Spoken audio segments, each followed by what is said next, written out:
Olá, bem-vindo ao Ricardo Mota Entrevista aqui pela TV Pajuçara. Nosso convidado hoje é um velho conhecido dos alagoanos, não velho ele, mas conhecido sim pelo seu trabalho meritório. E com um detalhe, vamos falar também sobre temas já bastante conhecidos, antigos para a imprensa local. Dengue, chikungunya, zika, agora H1N1 e o que mais virá.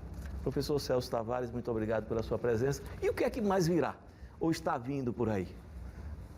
Cara, eu creio que as possibilidades são infinitas. Eu tenho um respeito muito grande pelos micróbios e pelos insetos. Eu continuo acreditando que nós ainda estamos aqui na face dessa terra, que não é plana. É um milagre, né? Eu creio que nós estamos esperando o nosso meteoro.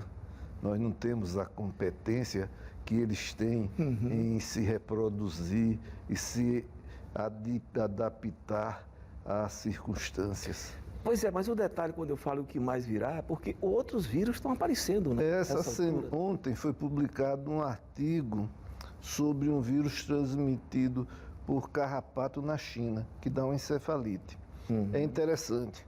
Na década de 60, diversos estudiosos, inclusive ganhadores do Nobel, afirmavam que a disciplina de doenças infecciosas, que os infectologistas deveriam procurar outro rumo, deveriam arranjar outro lavado de roupa.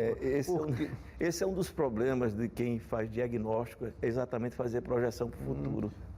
Porque com as vacinas e com os antibióticos, a guerra estava encerrada. Mas foi interessante, porque a partir de então, quase que diariamente se descobre um novo micróbio.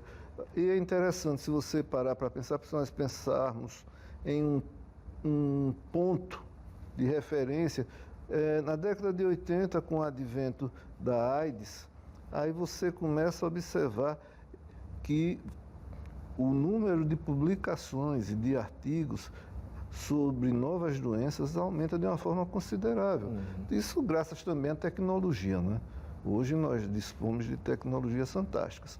Então, o que não falta são doenças, né? E, lastimavelmente, nós, homens, a humanidade, somos irresponsáveis, incompetentes e criamos toda uma situação favorável, tanto aos insetos quanto às doenças. Por que eu estou falando de insetos e doenças? Porque hoje em dia a maior ameaça à humanidade são as zoonoses.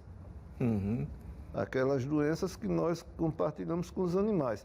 Você veja só, ebola. Vem desde sempre. Desde sempre, desde o caldo primordial. Pois é, exatamente. O ebola. Era uma zoonose circunscrita, você tinha essa doença em uma área. Então começa turismo, estrada, etc., e ela vai se disseminando. O melhor exemplo disso que nós temos é a Zika. A Zika, você tem uma floresta em Uganda onde esse vírus era frequente, comum, etc. As pessoas que lá vivem tinham uma doença leve, autolimitada. São chamadas doenças benignas, não é isso? Mais ou menos isso. Autolimitada, ninguém tinha problemas. Construíram uma estrada ao lado da floresta e ela foi sendo devastada. E o vírus, como qualquer bom filho de Deus, diria alguém, simplesmente saiu pelo mundo. E depois de algum tempo começou a causar doença e determinou, aqui em Alagoas nós temos hoje algumas dezenas de crianças com problemas terríveis. Qual o cenário hoje para a Zika aqui no estado de Alagoas? Antes de falar da dengue, gente, a situação da dengue aqui no estado de Alagoas hoje é terrível. O professor Celso vai falar sobre isso daqui a pouco. Mas qual é a situação da Zika em particular? Pelas consequências, inclusive, para as crianças, né, recém-nascidos, enfim. Ricardo, é difícil, porque você tem uma situação em que um casal, né, simplesmente se mantém temeroso pelo risco de o filho nascer com um problema. E nós temos uma... Tem nascido ainda crianças? Olha, Ricardo, Eu não tenho notícias, mas... O que é que está vindo hoje? Ricardo, Um subregistro? O que é? Ricardo, olha, nós fomos de uma extrema competência. Nós, entre aspas. Certo. Se você parar agora e pensar, é como se nós nunca tivéssemos vivido essa epidemia. Porque você não ouve falar dessas crianças. E essas crianças Elas geraram famílias mais unidas em toda essa criança para que ela alcance seu maior potencial. E também tivemos famílias destruídas, né? O pai abandonou, etc. Uma criança com a síndrome congênita de Zika, ela exige demais da família. Outra coisa, o Estado não cumpriu o seu papel. O Estado, lastimavelmente, não responde a essas demandas. O Estado com E maiúsculo. Certo. Nos 3 níveis, União, Estado e município. Não responde, então, num determinado momento, desapareceu outra coisa, que eu creio que é um grande problema da imprensa. Essas doenças só surgem quando morre um caminhão de pessoas.